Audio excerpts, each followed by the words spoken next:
What's going on, people? It's Mr. Mustard back again, part 2 of today's stream. If you've not seen mine, there's a stream. Watch it afterwards. But I've got a brand new channel. I've got the good-looking and the best-looking actor in the business. You're talking about me. You've got to be talking about please, if you can hit the like button, subscribe if you know. We're going to digest on what Dave and Pat thinks about what's been going off with Nottingham Forest in the last 24 hours. Lots to talk about. I've seen Dave going viral on social media, so if you've not seen it, we're going to get Dave's opinion on here as well. Shout out to Max as well on that channel. But yeah, lots to talk about. Anne's gone. We've been linked with ABC, D, E, F, G, all these managers. First of all, who should we start with? Let's start with the man himself, Mr. Pat Lally, man. No, you started with me last time. Okay, no, all right then. No, he started with me last time. That's it. Not an hour. No, David, come on. We need to be humble. We need humility. So who am I starting with? The space to you. The floor is yours, David. Yesterday, then, I think there was an inevitability about everything yesterday.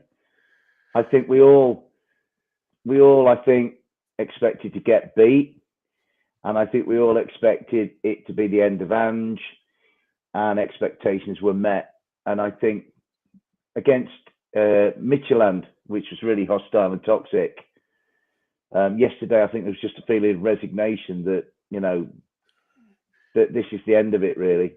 Having said that, I thought we played really well first half, actually. Well, for about the first 35 minutes, I think Chelsea came into it a little bit just before half time. And, you know, if you take your chances, then it's a different landscape. But unfortunately, this not taking chances and then being open at the back has been our Achilles, well, two Achilles heels, if you like, in the last 39, 40 days, whatever it is. So I kind of, as the game went on, I don't think people around me weren't angry. I don't know, you know, where you two lads were. Well, I know there was a quite angry chap near where Pat was sat, but everywhere else, I think it wasn't the case of, you know, the sacked in the mornings, I think, came from Chelsea. It didn't come from us, and I think everybody knew pretty much. I think as soon as Neto scored to make it 2-0, I think we all knew the writing was on the wall. And it was sort of, it summed up the malaise a little bit. I kind of thought Matsy could have done a bit better with that. So even Mats, who's been as solid as anything, sort of had a little moment there. And you know, it's been on the cards, unfortunately. But maybe it could have been avoided. So I think we are where we are. I'd rather us not be where we are. I'd rather us be in a much more positive frame of mind and a much more encouraging situation. But I think, you know, we all knew as soon as the final whistle went yesterday, I think we all knew that something had to give, something had to change. I think what took us by surprise was just how swiftly it was done. Was it, you know, 17, 18 minutes, something like that. So, yeah, we're on to our third manager of the season. That's, you know, history tells us that's not a great place to be in. And we might have to climb a little bit of a mountain and you know, buck that trend to stay up. And, you know, the table isn't being kind to us at the moment. You know, it could get even worse tomorrow night if Nuno exacts a little bit of revenge. But on the plus side, I thought there were some decent performances yesterday. I don't think any of the lads played really badly. But Elliot was good again. Nico played all right. And in a way, better to be having this sort of semi-catastrophic run in October rather than in April. Because if this was in April, then I think we'd be pretty much gone. So there's still 30 games to go. There's a lot of football to be played. You know, teams that start badly. I remember, and I repeat myself, Palace didn't win any of the first 9 last year, and Wolves were equally as bad. And yet Palace went on to have the greatest season in their history, and Wolves in the end were really comfortable. So there's the scope for Forest to get out of it and establish themselves away from the relegation battle, but it's going to take time. It's going to take a lot of hard work. It's going to take some humility, and it might take some kind of leadership figure to bring it all together And I've seen the word galvanised used. I'd rather us be unified. I think that's what's needed. So, yeah, tough times, but not the end of the world. Not just yet. Before I get Pat in, I want to go through the comments. This is E. Good evening, Mr. Dore, Dave, and Pat. Hope you're well. I'm so proud of myself. I've got a P time for the 10K race. Plenty of money for T-Fibs and footprints. Well done, Eve. And Eve, what was your time? What's your time? You put in the comments. What was your time? Steve, how are you doing, Steve? Even lads looks like in between Silva, Dyche. Now, of course, Mancini is out of the running. As well, people want to shout out. Davey, hi Ben, hi Dave, hi Pat. As well, Justin, how you doing, my friend? I hope you're well. Pat, what's your opinion on that everything's been happening? It's a mess. Yeah. Unmitigated disaster, Benjamin. I don't know. This is supposed to be a magical season. First time in Europe, back in Europe in 30 years. Great year last year. Great finish. Could have finished higher, but we took it with both hands. And this season is just unraveling to be a complete and utter mess. But where do we go?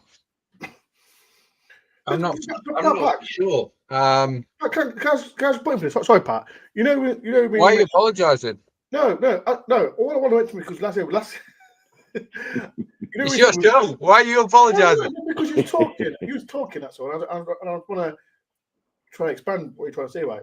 So we were fantastic this last season. Do you think everyone's expectations were so high, and now we've failed? Everyone's assuming now, because we're not a top 7 team.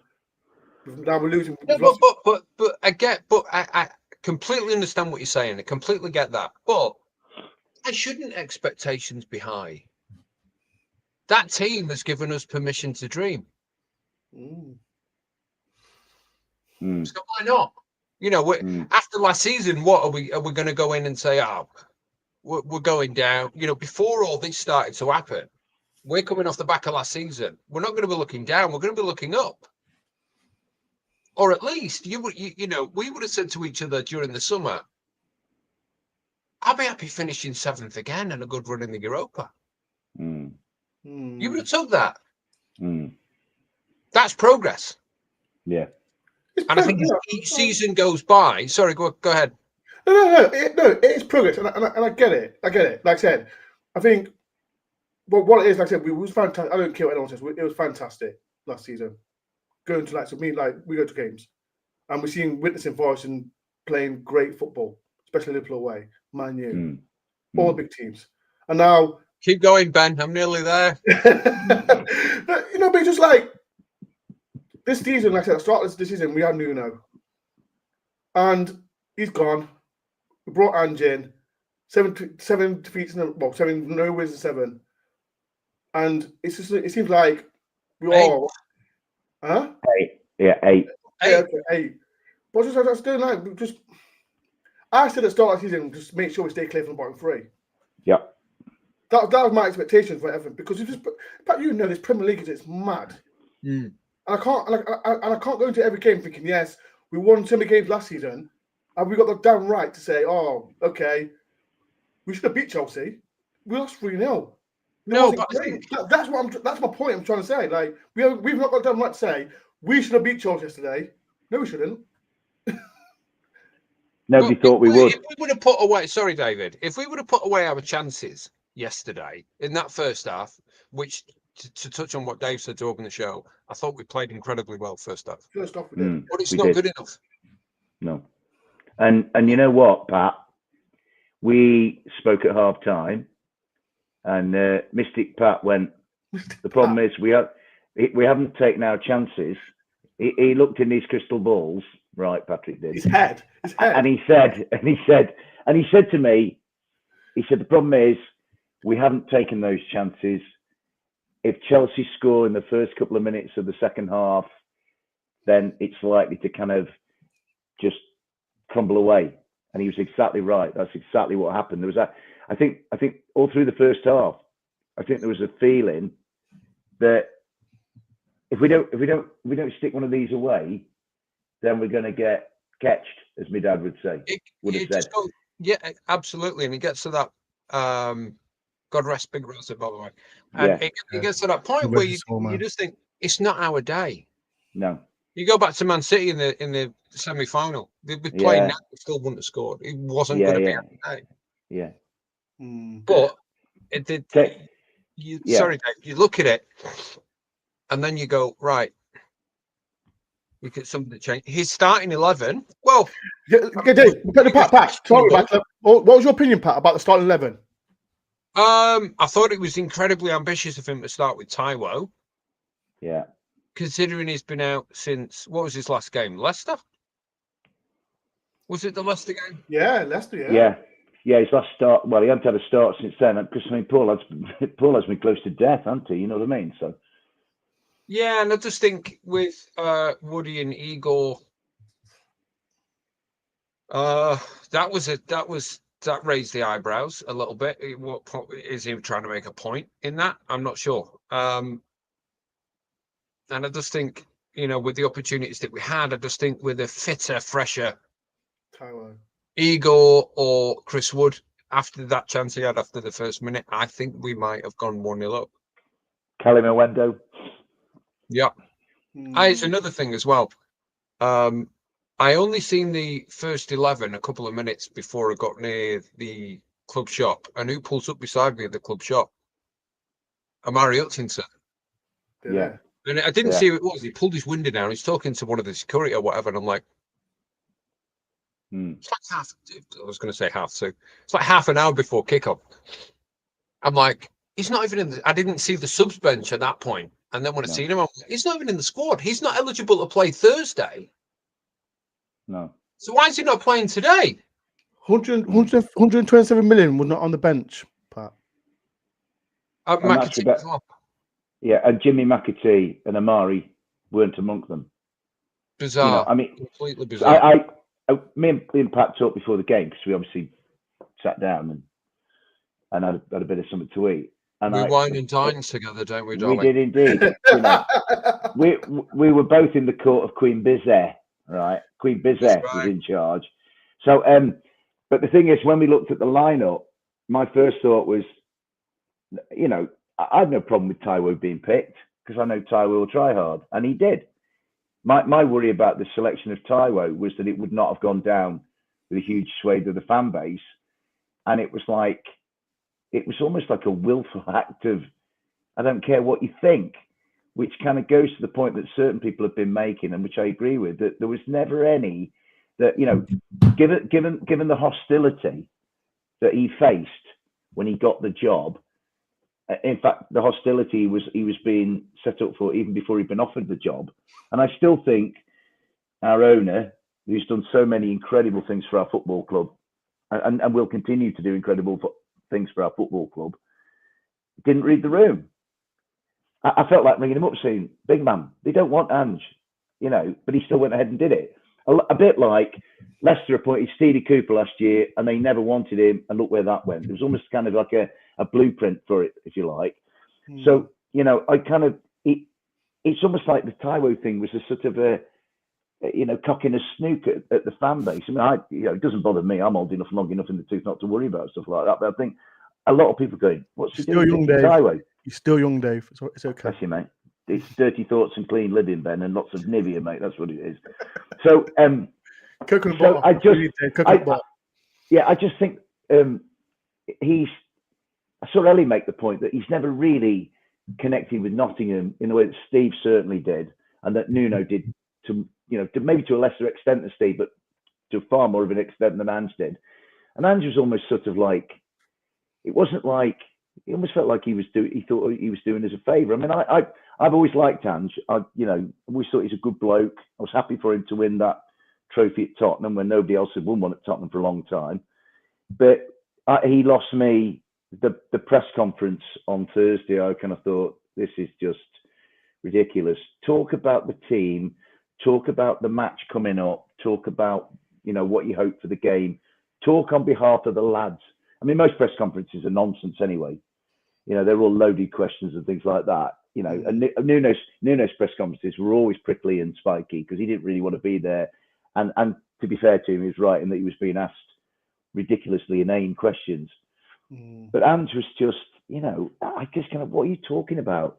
It's almost like I wanted to take him to one side and say, mate, you're digging your own pit and covering it with bamboo leaves here. You're going to fall into it. And then, so really, to tell the truth, at the end of it, I think it was a relief. I felt relieved. I was relieved for Ange because I think he's out of the situation now. Relieved for us as a club, we can move on. Relieved for me because I found the whole thing really awkward. And, you know, hopefully we can clear the decks, make, you know, an appropriate appointment, you know, and then move forward. But it's not going to get any easier. I mean, our fixture list is tough. You know, real mountains to climb. Thursday night is difficult. Every game's tough, but every game's absolutely. At the moment, because of the 3 promoted clubs doing so well or doing better than imagined, there ain't no gimmies. There never have been any gimmies, but they're even less of a gimme now than the Lutons and the Sheffield Uniteds and the whatever's has gone before. You know, so we're that's right. We are in a mess. I think some of it is self-perpetuated, and some of it is, you know, we haven't had the luck. But my view is that, you know, the more we self-destruct and aim to put bullets through our feet, the more luck's going to go away. The better you are, the harder you practice, the luckier you get. And I think the gods have abandoned us, and we've brought a lot of that on ourselves, to be honest with you. Before I do talk, Roberto Mancini has just tweeted, if no one's on X or social media, after talks for 24 hours, Roberto Mancini won't be becoming the new Nottingham Forest manager at the current stage. Despite discussion and indications, Forest and Mancini have not reached agreement. So, Michael Silva. Okay, look how fast he said that. Look how fast he said it. Silva, Patrick. Wait. Before doing, I'll go for the chat. Kate, how you doing? Jackson, how you doing, my friend? This guy, Alan Durrett, how you doing, my friend? Evening, gent, especially Uncle Dave. On a serious note, though, Ben. Love to Freddie and Isla. Right, and all the family. It's clear. I've taken Silva, and Freddie's coming with him. So just make it clear, Freddie and Isla are coming to Forest as well. So Alan, Silva is coming to Forest. I'll be picking up tomorrow. If Alan's so confident, get him to put a wager on it. Alan, how much would you bet? No. He probably would, actually. He would as well, though. He would. In the words of the great man, good luck. This was Steph from Australia. Evening, guys. Hope the events for the last 10 weeks hasn't cost us a chance of getting the right manager. Yeah. Another one. Justin said, how did Jehu's strike not go in? Force field as well. Force field, that's brilliant. I like that. Who else is there? Again, Alan put Silva in leads for Fulham once for a lifetime. I put wager anything you like. Ooh. Alan, how much you put on? Alan, how much are you going to put on this one? Silva might come to Forest. We'll talk that later. Okay. Imagine Silva leads Fulham for Chelsea. Whoa. Alan, I didn't say that. Alan. Just a little whimsy of a thought, a notion, a vignette. Right, Alan, I didn't say that. That was Dave, not me. Yeah. Pat, let me ask you, and Dave can get involved in this one. Do you feel sorry for Ange? For what? Because what I've seen this on other podcasts. Because the media have been so negative towards him of what he did at Spurs, and but yeah, I get that. And this same media are now, Forest should have given more time. Let's all point the finger at the Forest owner. This clown has been sacked in his last 9 games twice. How can you do a press conference and go on do a 5-10 minute monologue? I didn't watch the whole thing, whatever it was. It wasn't great. And then talk about Spurs and himself. I don't get it. I just think he's utterly deluded. He does. I think Scottish League is fine. It's great. It's wonderful. I don't think that's his standard. He's going to Celtic tomorrow. Premier League, I mean. That's his level. I think he found his level when he was north of the border. The Premier League's not his level. He's dreadful. Absolutely dreadful. So no, I feel sorry for him. He did nothing to endear himself with the fans.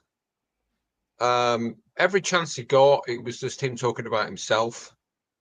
And what he's achieved, second season, trophies. I mean, it was horrible to him on a human level. Like, forget the manager. That was horrible to him. He won the cup for Spurs, and the way they spoke about him, I think.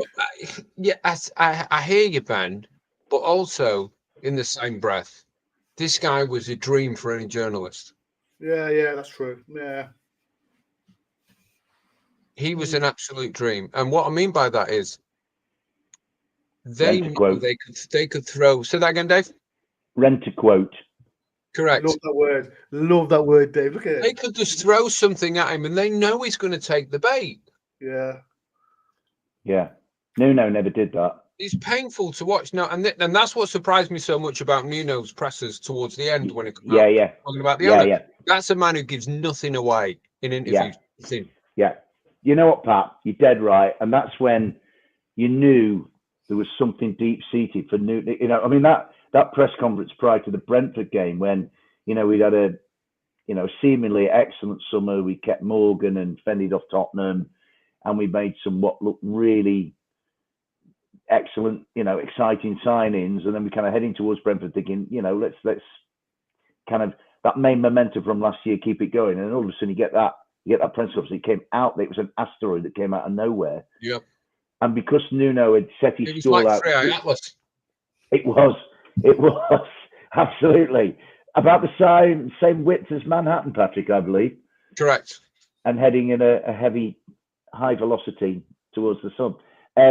But Nuno had studiously before said, and a bit like Steve, said lots without saying very much in press conferences. But when prompted with certain questions, it's always been about the team and. We must compete. We have to improve and all this kind of stuff. You know, he trotted out the same mantras, but he never let them get at him. You know, so I think my view on Ange was I really liked him at Celtic. I used to watch quite a lot of Celtic games on a Sunday. Sat with my dad actually, and he'd come on afterwards, and he'd come across as a pretty decent sort of fella, Ange. But recently, I think I keep thinking, Ange, why are you saying that? Please, mate, don't say that. So I don't think he's helped himself at all. I think, you know, I don't think the owner read the room in appointing him because I don't think anybody wanted him. So that was one thing. And I don't think Ange has read the room at all because he, you know, somebody in that football club should have said, Ange, they really don't like you, mate. They're really hoping that, you know, they don't have trust that you're going to improve on what Nuno did, right? You need to make overtures, you need to build bridges, and he built none. And so really, even I, who am sympathetic, you know, all I kept thinking was, if I was in a job 3 or 4 weeks and I got sacked and people on me, I feel terrible about that. But yesterday, when he was sacked, I mean, I found out as I was walking back, I'd come along the riverbank over the bridge and then to where my car was parked to County Hall, and I was like looking at my phone.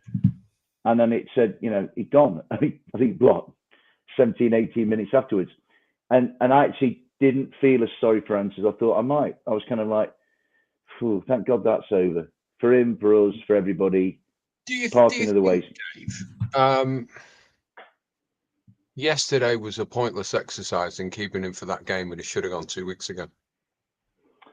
He should have gone after Midtjylland, really. Because Midtjylland was such... I mean, Midtjylland, right?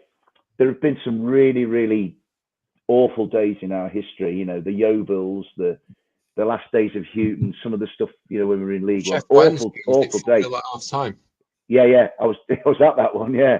But, you know, the Midtjylland game from such a high anticipation to then be such a cataclysmic disaster. And I use the words advisedly because losing a football match is a disaster.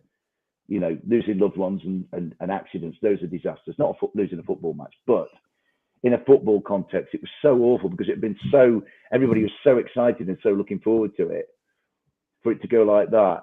And you know, I looked at him that night when that third goal went in, you know, and whether Callum was fouled or not, it's neither here nor there. They scored a third goal. It was 3-1.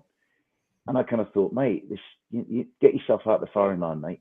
For yourself, for your own mental well-being, for that of your family and whatever. It's not working, mate. And you know, I've never known our fans. I've not been in a ground when our fans have been so hostile to their own manager. I saw it a little bit a few years ago with Houghton. Yeah. Towards the end of Houghton's reign. Where was that? And say again? Sorry, Dave. I'm just asking Ben, where was that? Middlesbrough. At home, but there was one before that. I was waiting for you to say Stoke, but anyway. No, don't try that. That was horrible. That was horrible. Hey, Pat, don't ruin my mood, man. Why are you trying to ruin my mood? That day was so bad. They cancelled all the trains back to Nottingham from Stoke just after Stoke had scored, right? And in fact, the only pleasure that day was kind of like looking at Houghton as he walked from there from the dugout to the corner, because the tunnel at Stoke's in the corner between the Franklin stand and the away end. And like, yeah, please go, mate. You know, I thought Chris Houghton was a worthy, nice, decent man, but utterly dull. But Andrew's the other way. He was too caustic. You know. Can I question? I've said this in the last two podcasts, and I know, Dave, you're the oldest here. Absolutely, mate. Yeah, happy to be so. And like Ange, I know wins. And I said to the rest of the lads and ladies, who's the worst? Is Ange in your worst three managers at Nottingham Forest? Let's start with you. Say that in English, Ben. The three managers, the worst three managers at Nottingham Forest. Is Ange in it? You fucking idiot. What? You fucking idiot. Right, so you've got Ange. Oi, come back. You're the host. Where are you going? Right, so you've got Ange. Who's number two? Who's the first one? Wait, let's say Ange first. I think it's between him and Alex McLeish. Well, they're the shortest reigns, aren't they, McLeish and Postecoglou? I think you might be right. I mean, the thing is, there's a lot of competition because Gary Megson was god awful. David Platt wasn't great, although David Platt had some decent stuff in there. I don't think Platt is as bad as Megson. Joe Kinnear, oh dear, that rhymes. Joe Kinnear, oh dear. Dave, I had an argument with Des this morning about Joe Kinnear wasn't bad the first spell. Yeah, but I just, you know, it wasn't that bad. I mean, really, it's easier to name the good ones, you know, Cloughie, Frank, Dave Bassett. Yeah, but but the thing is, Ange, it's been such. I don't think there's been. It got toxic with Houghton towards the end, but never on the level it's got these last 39 days. This really bugged me. What was the guy called from? It was down from near Bristol way. Who managed Forest? Yeah, young manager. Oh, his name's just completely gone.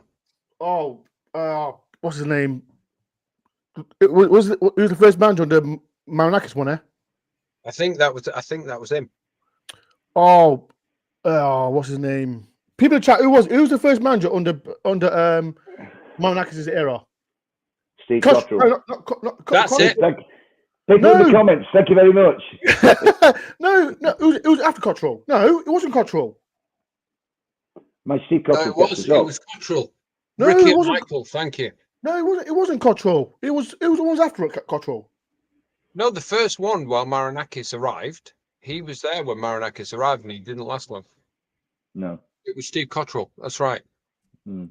Oh no, that's what I was thinking of because he's got a Bristol accent. My lovely. Maybe.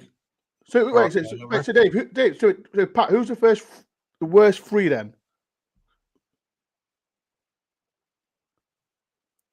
Ange, Alex McLeish. I don't know.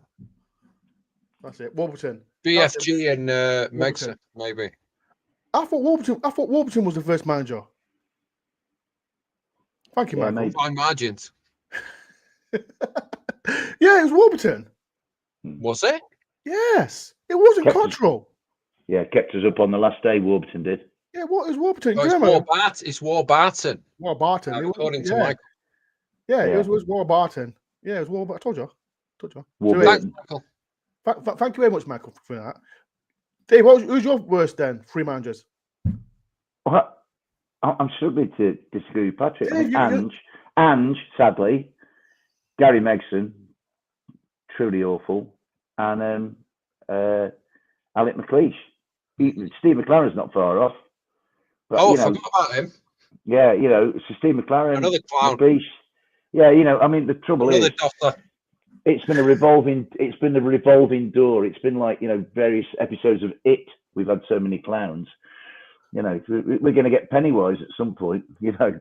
I also think, though, guys, through what's gone on at the start of the season, you look at what's I think Nuno's talked himself out of a job quite cleverly after signing a new contract. He knew what he was doing. Ange clearly was the wrong appointment, and I think by letting him go after 8 games, I think Marinakis is actually holding his hands up and saying, "I got this one wrong." He should do. Wouldn't it be great if the next manager was the one? Guy Brazil. No, what I mean by that, guys, is it could just be a stroke of luck that this has unfolded and unraveled how it has. So the next manager could actually be absolutely amazing. Things happen for a reason, you're saying? Correct. Now, when you're saying the next one could be the one, you're putting me in mind of my love life for so many years, Patrick. No, Dave, this is not blind date, Dave. This is not blind date. It is when I take my glasses off, Dore. Where are you, lads? I can't see you. Actually, I'm blind and deaf, date me. But the thing is, this next one, he's got to get right. Because could you imagine if it was like a 4th manager of the season? I mean, I've just read that new history of Nottingham Forest recently, Trailblazers, which I recommend to anybody. It's a really good read, Matt Oldroyd's book. And it's about the many ways in which down the centuries, Nottingham Forest have been innovators in football and been at the forefront of breaking new ground and bursting through new frontiers. At the moment, we're looking like we might end up breaking the record for the number of managers in a Premier League season, which is a bit of innovation I don't really want, to be honest, You know what it is? I think when Marinakis, when he was at Olympiacos, I'm sure he had like 6 managers in one season. Yeah. I think you're right, Ben. Yeah. Imagine it's that. It's not like the big man's not got form with it, So I think the next one, certainly in the short term, has to be really well thought out. The trouble is, it has to be done, in my view, before the end of play, maybe tomorrow or Tuesday. Because we are playing, we've got a really tough game on Thursday night against a side that certainly in its own league is flying. Dave, have you seen Porto's record for the last 10 games? Yeah, they haven't lost any, have they? They've won like 4-5-0 the last 7 games. And they're top of the Portuguese league. So, but you know what? Betis are 4th in La Liga and came back to draw with Villarreal yesterday. And for all that it was a terrible period of time, and that's how it will always be viewed, the nuance is that half an hour in Seville from going a goal down was some of the best football I've ever seen a Forest team play. We could have done without half-time. We could have done without Dougie Luiz tweaking his hamstring. If Callum had scored instead of hitting the post, or he'd let the ball run to Igor, we could have been 3-1 up, and the whole thing could have been different. But could have beens and should have beens. It's close but no cigar, and we are where we are. So it's I'm hoping that the midnight oil is burning and that proper discussions are being had, and we get the right guy. I mean, it's a matter. I said this to you yesterday, Pat. I met Gary Marriott, the legend Gary Marriott, coming out of City Ground yesterday, and we were obviously, Gaz Braz, yeah. Can you stop praising Gary, man? He's a great guy. Oh, Ben, don't be such a fun sponge. Yeah, but the thing is, I saw Gaz, right, And we were obviously like, commiserating about the defeat because, we love Forest dearly and we don't want them to lose. But Gaz was quite happy because he got the trade of the game so he could have a few pints, right? So he's happy about that. And then Gaz said, we were talking about Marco Silva and all this kind of stuff. And I said, it's going to take a big wad of money to prize him away from Fulham. Although, I don't think he's emotionally tied to Fulham as much as he was before. And Gary goes, well, maybe the compensation we got for Ross Wilson going to Newcastle, maybe he could reinvest that to break open Marco's release clause. And I thought, what a brilliant bit of thinking that is. It was true. It was true. So we just have to wait and see. It's almost like Hart wants Marco Silva for me, but Head thinks we'll get Dyche because he's just around the corner and he's going to cost us nothing. And, I say it advisedly because I said this when Martin O'Neill was appointed, and that wasn't a great appointment. That all turned to rats in the end. I thought that Martin O'Neill would be a good appointment because he had a Forest connection. And that turned, actually, Martin O'Neill burnt all his bridges with Forest pretty much at the time. And I'm just wary of saying, because Dyche and Steve and Ian have got a Forest connection, that it will automatically drop into place. But I just don't know. I mean, Head says Dyche for me, Hart says Marco Silva. So I've done a poll, people, and like I said, eight people have voted so far. And I said, when Mancini is out of the race, like 21% says Dyche, 47% says Silva, and the 14 says other. So people in the chat, who would you want? Iraola. I want Iraola. We could get Iraola. If we could break Iraola's release clause, I mean, we're never going to get him because he's so happy there. He's running the line for his daughter's football on a Sunday morning or whatever. We would never get Iraola. But I'd love to get Iraola because then what a great, nasty, horrible way to break that Bournemouth curse that would be. That would really, sort them out because anything they do is catnip to us, isn't it? You know what I mean? Right. If you've seen this, so £50 super chat if Silva joins. Alan, this is getting clipped. When this gets clipped, I'll send you my bank details, and all three of us we'll share the £50. I'll take the 20. I'll share these with the rest of the £10. So, thanks, Al. Thank you, Alan. I'll send you my details in the morning, my friend. Good lad. Don. Monakis wanted Cooper back. Would any of you take Cooper if it happened? No, I don't think so. I think that ship sailed. Amazing as he was. That will rattle people. That will rattle so many people. I think that's just a pipe dream. Romanticizing, I think would be the word. Yeah. But great. I think we've moved on. Are we prepared to go back to that really? I think Steve's moved on as well. Say negative football. Yeah, is it Bromby that is at now, Dave? Yeah. I think it's a sweet and sentimental thought, but that's not going to happen. I mean, much as we love, what Steve did. Steve kind of, they're talking about needing somebody to come in and galvanise the club. Well, Steve did come in and galvanise us at a time when it was. Actually, this situation isn't as bad as it was when we were bottom of the championship. You know what I mean? So, but no, that ship sailed, I think. Let me ask a question to the panel and as well to the chat. Like, Monakis, he's made a massive mistake getting Ange. Do you feel he needs to get the love back from the Forest fans, or do you feel like what he's done for the club, we still love him? I think he already has it. He already has it, but that little he's had a little kick from us, but. I think this is a little tarnish.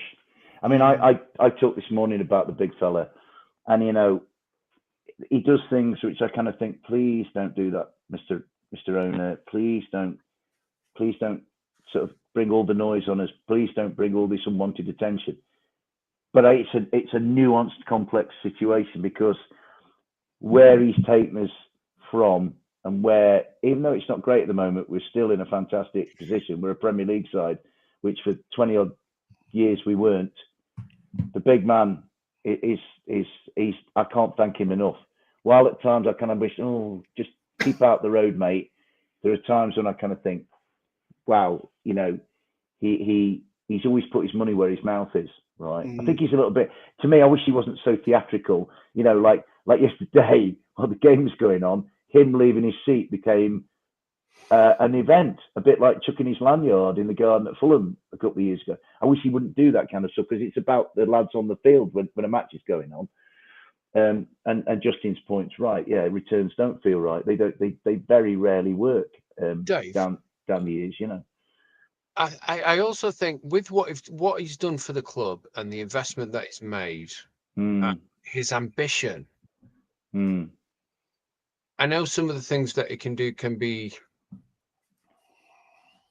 He seems quite outspoken. He's quite visible in front of the press. He's, you know, as the so-called pundits would like to remind us, he runs on the pitch whenever he wants and blah, blah, blah.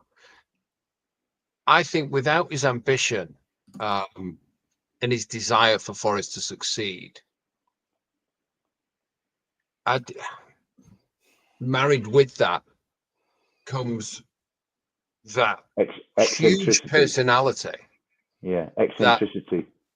That's right. And you don't get one without the other. And I think if we did have somebody who sat in the back and who was incredibly quiet, you didn't even know what he looked like. Like Bill Foley would we get this tsunami of emotion and ambition and desire for the club to do well? Do you know what, mate? I totally agree with everything you say. It's like with Brian. If you go back with Bry, there were times, like running on the field, having a pop at supporters, and he did other stuff. Do you remember when he dragged the guy off? He ran on the pitch. The clown, yeah. He dragged the clown off. Yeah, I do. Dave, was that you, Dave? Was you the clown?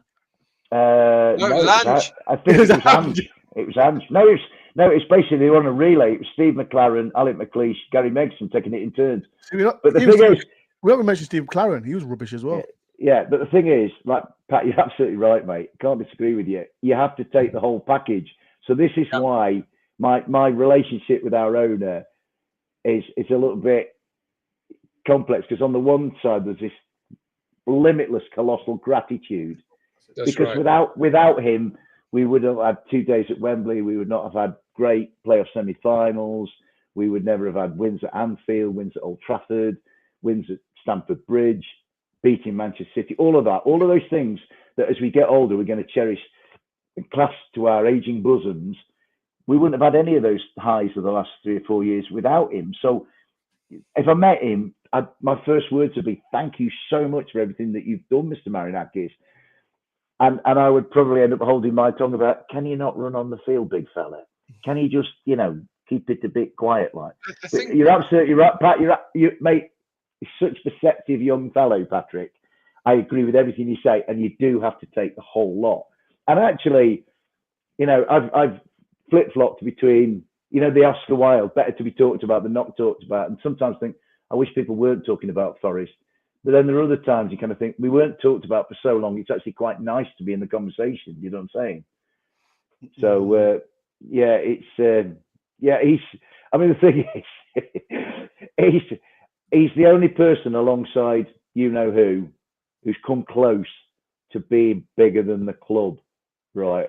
And I don't think I'll pay him a compliment like that. I mean, is he in the no, Brian's in the top one, but he might be in the top two as a second guy, So yeah. And I just think for all those things that you've mentioned, Dave, all those examples that you've given, far outweigh the outbursts, the spitting on the floor or whatever it was reported in the tunnel. Yeah. Allegedly. Of course, allegedly. And the running on we keep getting reminded running on the pitch, and he had a go at Nuno, which he was actually running over to the lino. He's running past Nuno, if I remember rightly. What the lady lino that day, Sean? That's right. But for what he's done for us fans, you can forgive him for those moments. Yeah. It's funny. I said, when he left after the second goal, I said to the lads near me, what's the odds of him coming on the pitch and just kicking the ball? Right, here's one for you, Ben. look at where we're in a bit of a mess at the minute, but I'm pretty sure we're going to be okay, right? Yeah. And look at what we've just achieved in the past 18 months. Yeah. And let's go back to the Fawaz era and let's compare the two. You see what I mean? Right? People in chat, can you just cuss out Pat Lally, please, dude? I'm gone. See you later, man. Patrick, Yay! Right, Pat, we've got the show to ourselves. Dave and Pat on guy's tour. name in the chat, please. No. Ben, put me in the middle, or Dave in the middle. That's more like it. No. Even in the chat. I've got How no do you cap. feel about? You know what? I should mute you. Mute you.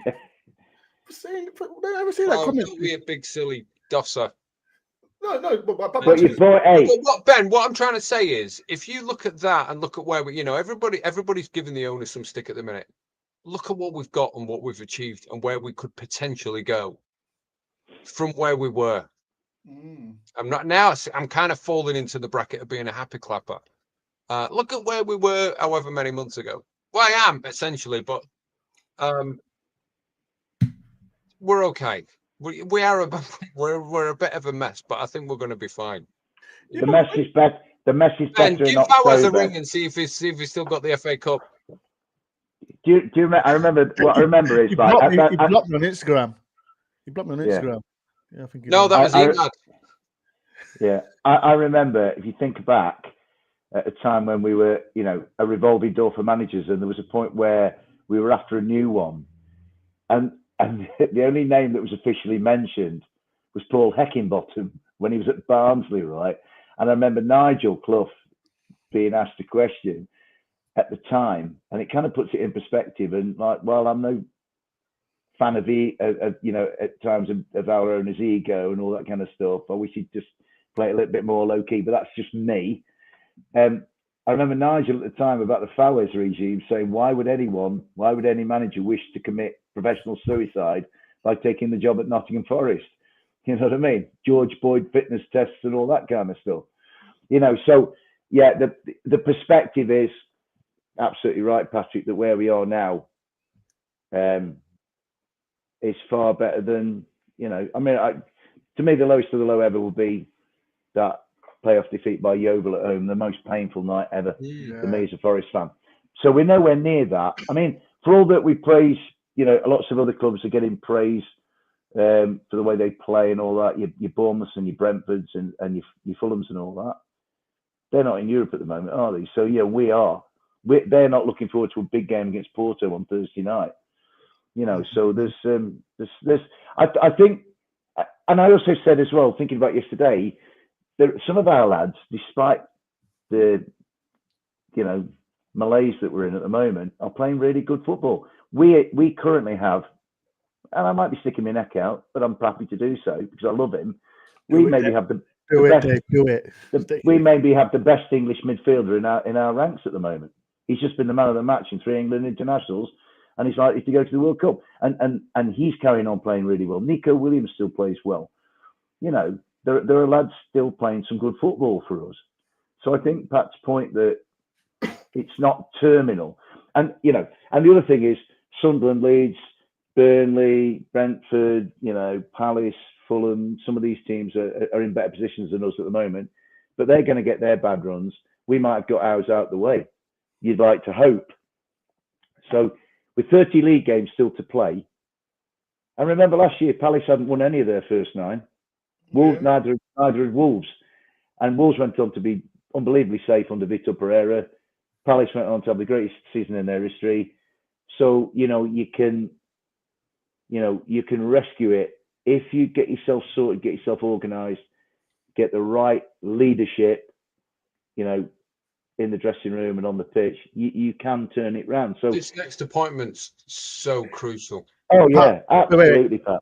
Let me say something. Right, so this is the next one subject I'm going to say, and people in the chat as well. Who do you want, Pat? Dyche or Silva?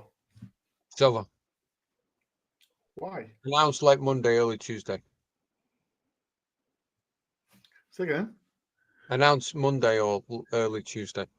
Is this coming from PL News? No. I'm. It's wishful thinking. Wishful thinking.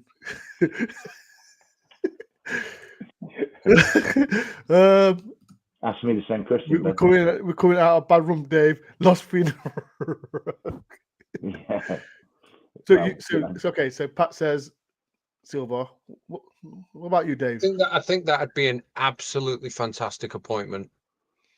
I would like, much as I love Al, and I'm an adopted uncle to his beautiful and lovely children. And me and Freddie play the best invisible football in a London park you've ever seen late at night, right? I want Marco Silva, not to spite Al, but because no, Dave, no, Dave, stop, Dave. I want to be kind. I love Alan to pieces. No, we love Alan. I want the thing about Marco Silva is that he knows how Marinakis works to a certain extent. Marinakis knows how because I believe he did well at Olympiacos. Did he win the league? Years. Yeah, he won the league. Yeah. He won the big Super League with Olympiacos. So the big man knows what he's about. The thing is, right, what's got to be dealt with, and full respect to Fulham, because I think Fulham are a good club, right? They need to go about it the right way. If they are going to go after Marco Silva, I mean, they've got two options. There's an easy option because Dyche's currently stopping in an Airbnb just around the corner from the City Ground, with his feet up, eating toast, reading his newspaper, right, waiting. Marco Silva, the easy option is this fella's just around the corner. It's going to cost us nothing. Dyche, in you come. The more difficult thing is to excuse us, Fulham, with all due respect. We would like to maybe discuss your manager coming to us.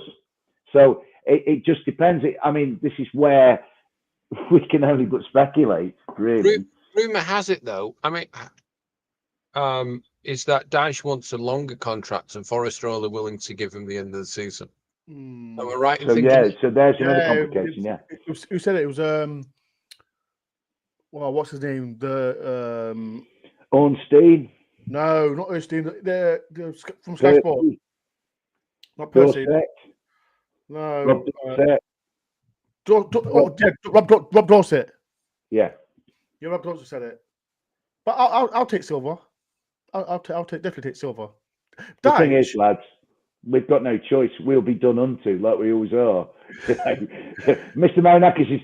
You can imagine Mr. Marinakis sat there. He's going, I wonder what the lads on DoreOntour are saying. We ought to consult. We need to consult Asprey, Lally, and Dore to see what they want. So we deal with whatever we're given as Forest fans in many ways. Exactly. Right, lads. Before we do go, any other topics that we need to speak about before we do leave? Thursday. How you feeling about Thursday, Porto? Oh my days. I'm looking forward to it. I'm looking forward to it, but I wasn't looking forward to yesterday, but I'm very much looking forward to Thursday now that the clown's gone. You never know. We never got the bounce under him that we hoped we would have got. True. Thanks, Jeff. He's not. Why though, Jeff? I just don't get it. He doesn't drink. He's teetotal. He's teetotal. You know what? Yeah, I got this as well. We're on the water, Jeff. Don't worry about it, mate. Oh, no. I forgot what was the saying. Are you looking forward to Thursday night? I am, because somebody might not even be appointed by Thursday. Who would it be though? Warren Joyce? Warren Joyce and Stephen Reid. Yeah. Warren Joyce. Yeah, Andy would throw Andy Reid in as well. Andy Reid as well. Yeah. Andy Reid and Joyce. Yeah. What's Gary Brazil doing Thursday night? I don't think Andy Reid's part of the club, is it? I think he's got some kind of ambassadorial role, hasn't he? Like a was he not coaching under teams? No, that's Warren Joyce.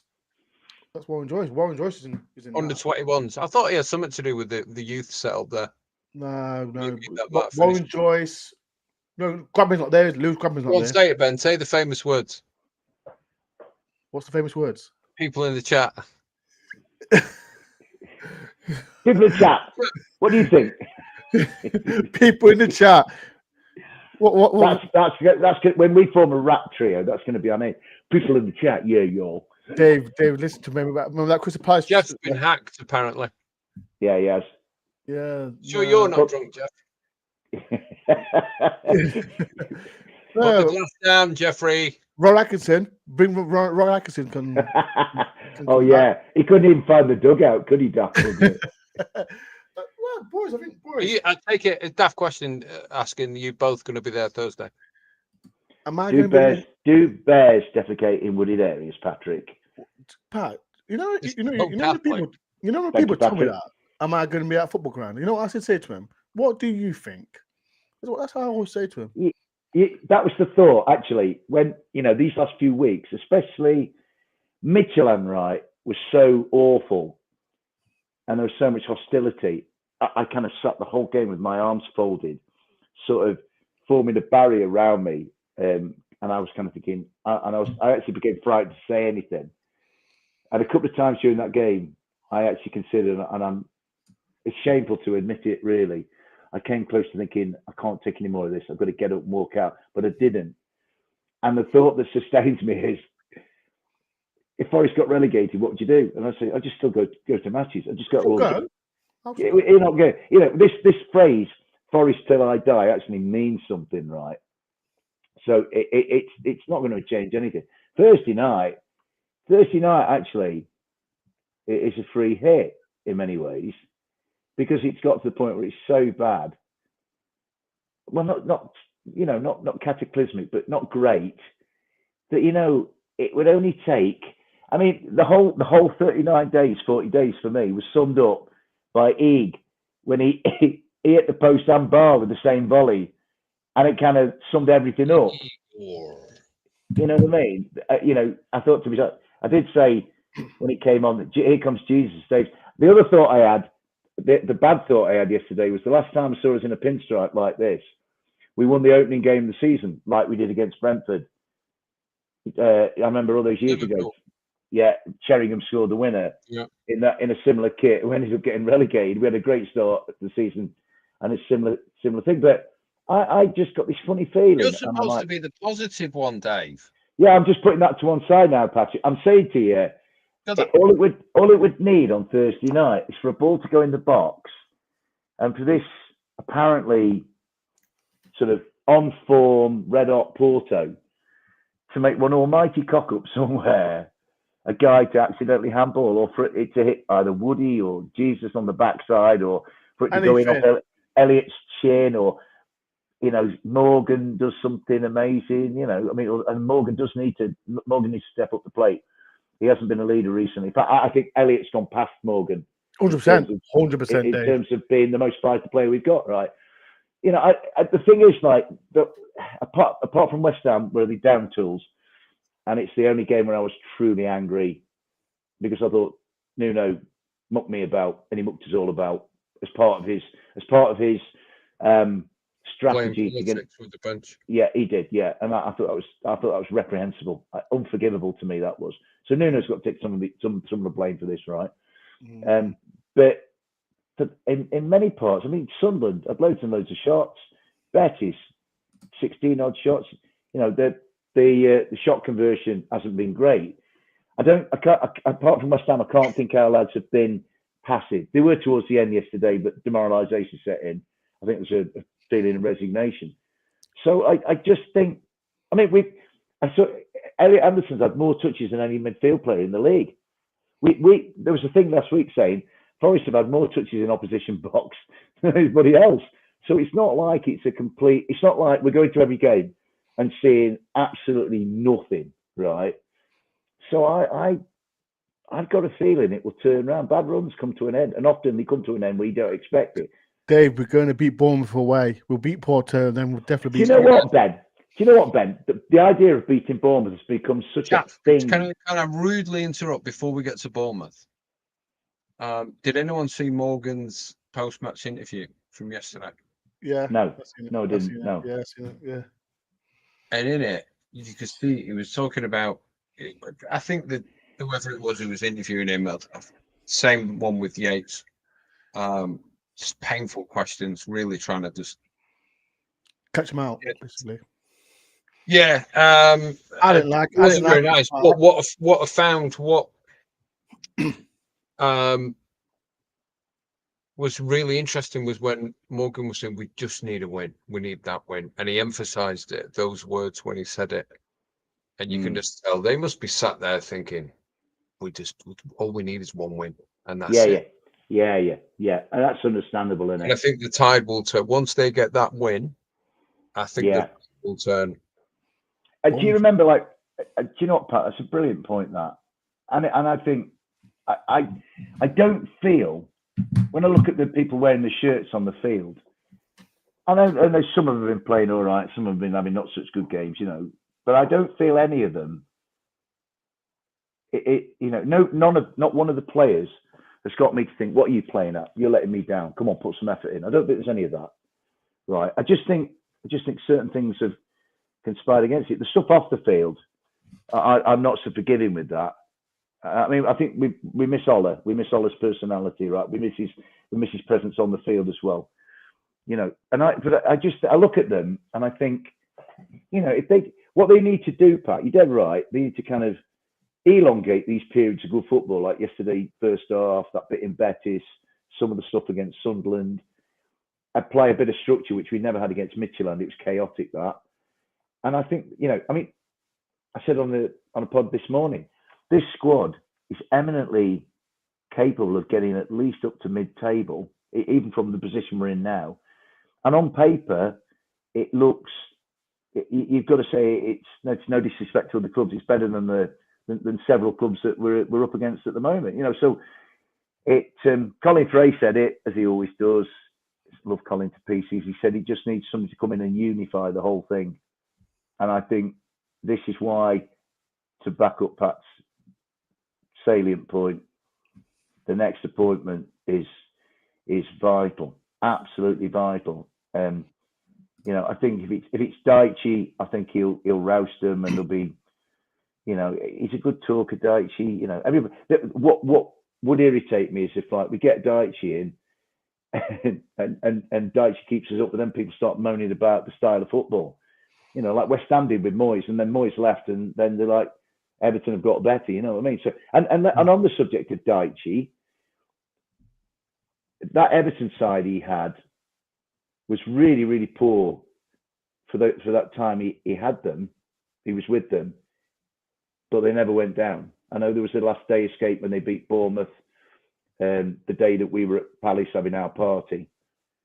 So, things ran out of juice at Burnley, but he'd been there a long time. So, But does he have a ceiling, Dave? A much lower ceiling than a Silva? I think so. I think Marco Silva is a much more. Dyche is a clever fella. Dyche, yeah, if you listen to Dyche, shout out to Glenn Hancock, by the way. Sorry, carry on. Shout out to Glenn. Shout out to Glenn. Love Glenn to pieces. Dyche, you listen to Dyche talk. He's engaging. I think the crack in the dressing room would be good. Won't Stoney coming in with him. But I just think, does he have? And this is really not very nice thing to say. Marco Silva might have a level of sophistication that maybe Dyche doesn't have. That's the only way I would make the distinction between the two of them. 17th, yeah, absolutely. I want it every year. I'll take 17th for win Europa. I'll be happy with that. Yeah. He didn't say Europa, Dave. He just said 17th. Don't be greedy. Right, boys. Yeah, don't bully me. So yeah, I think like me and Pat want Silva, but I think it would be Dyche, to be honest with you. No, I don't think it'd be. No, I don't think it'd be Dyche. If it was Dyche, yeah, we would have got him straight away. Yeah, like you say, there are flies in ointments. With Marco Silva, it's the release clause and his, relationship with Fulham. With Dyche, it's the length of the contract. So how do we know that they've not been sat behind closed doors and trying to thrash out a contract for the past 2 weeks as well? I think they will have done it from Midtjylland onwards, Pat. I think Midtjylland was such a cathartic for all the wrong reason evenings. I think from Midtjylland onwards, I think once the support, or the vast majority of the support, had made its feelings known, I think contingencies would have been drawn up. They could be trying to negotiate also backroom stuff. Yeah. Because they might be currently employed. Am I right in thinking that Stuart Gray is part of Marco Silva's backroom staff? Because Stuart Gray is a Forest man as well. Is he still there? Or has he gone? He was always with Marco Silva, Stuart Gray, at Fulham. So, I mean, the thing is, here we are. You know, Glenn Hancock likes a good sausage by the looks of it. No, that's not Glenn. That's not Glenn. It's someone else. All right. Yeah, someone else. What? That chat's nuts. I'm looking at it. Wow. It's not. It wasn't Glenn. It's someone else trying to be Glenn. So. But it's Glenn's picture on it. That's crazy. No. Glenn's the member. If you look at it, Glenn's the member. Someone else is not Glenn. Yeah, someone's. I don't know who it was. But yeah. What? Wow. It's going off. It's going off. Going off. Yeah, Glenn. It wasn't Glenn. He just confirmed it wasn't him. Someone's trying to be him, and that. So, boys, anything else? Anything else do we need to talk about? Anything else? Let me have a think now. Let me have a think. We're going to win Porto. We're going to win Bournemouth. Oh, yeah, that was the thing. The idea of beating Bournemouth is so out there because everybody's like, it's Bournemouth. Humble little Bournemouth. We can't beat them because they're so, such a well-run little club, and they are. But it would not surprise me because, I mean, who really today thought that Manchester United would win at Anfield? Not I. Not I. I said to a few United fans the past few days, I said, you're going to get something on Sunday. Yeah, and for Harry Maguire, I had a feeling to get something. Yeah, and I didn't think that Villa would win at Tottenham. So, us winning at Bournemouth, they will think it's a gimme. The sensible ones won't. But a lot. I mean, I've got really good friends who are Bournemouth fans from having lived down there. In fact, the guy who's putting me up next week, I was talking to him because him and his missus go all the Bournemouth games, right? And I said to him, you could go top if you beat Palace at Selhurst Park tomorrow. And I said, we're not likely to beat Chelsea. I said, we'll be in the bottom three when we come to you. And he said, football is so mental that we could be top or near the top when we play Forest at Dean Court, and you come and turn us over. And you know what? Since you said it, little seed has gone in there, because I went last year when we lost 5-0. I went the year before when we drew 1-1. And I remember, like last year, Bournemouth's issue last year was they were really good against the good sides, Bournemouth. And I remember they had some brilliant wins, and then they played Wolves at home, and they got beat when Wolves were on a bad run. So why can't we go to the... And I think, no disrespect to that Wolves team last year, ours is a better squad. The important thing is somebody needs to know how to get the best out of that squad in terms of resources and personnel and arranging that group. Get McAtee involved, get Callum Mwendo involved, get Amari Hutchinson involved. Jaya Cunha was really good for the most part at Newcastle. Took the eye. There's good players in our squad. Dan Ondoy and some of these other guys, Bakwa. At the moment, they're all in and out and inconsistent. Somebody needs to be able to get them to a place, an environment where they can start being consistent. And once that comes, I'm not going to say we're going to romp up the league, but we might make progress to get away from this little bit of quicksand that we're currently in, 100%. Right, boys, I think we've gone over the hour. That's been a great show. Yeah, it's a minute and an hour and 9. Oh, yeah. Bloody hell. Really enjoyed it, lad. A great show. So, and I think we've been pretty positive all told, really, haven't we? We have been positive. I like it. When Pat's here, we're always positive. Sometimes. But Pat, people, unless you want to do your Piers Morgan and storm off the show. I will. No. You know what? I'll flip it and I'll put it around and all that. So, lads and ladies, thank you again. Before we go, can we just give a big up to poor old Jeff G, who's been hacked? I hope he gets unhacked soon. I know. Change your password, Jeffrey, and all that. So yeah. I know I would impersonate Glenn. I don't know who's trying to impersonate Glenn, but you somebody kidnapped Glenn Hancock. Some sad person out there. I'd pay that ransom. That lad's lovely. And last but not least, Alan, if we get Silva, £50 each. £50 each. No. Now I'm donating my £50 back to Freddie and Isla. I want the kids to have my 50 quid. Because the thing is, we're having Christmas with Fulham, aren't we? Because we play them on the Monday night, the 22nd of December. So, you know, I might have to wear my Santa hat and bear some gifts for Alan and the kids. No, what we'll do, Alan will give us 50 quid and give us a Christmas present. Oh, hang on. Dore do an FFTV and he rage quit earlier. Did he? Does that mean he lost his temper and then just exited the show? What? I've had enough. I'm going. Oh, okay. I don't know. Oh, wow. I don't know. People, I don't know. I think people in the chat, stop chatting. Stop chatting crap. It's a show within a show.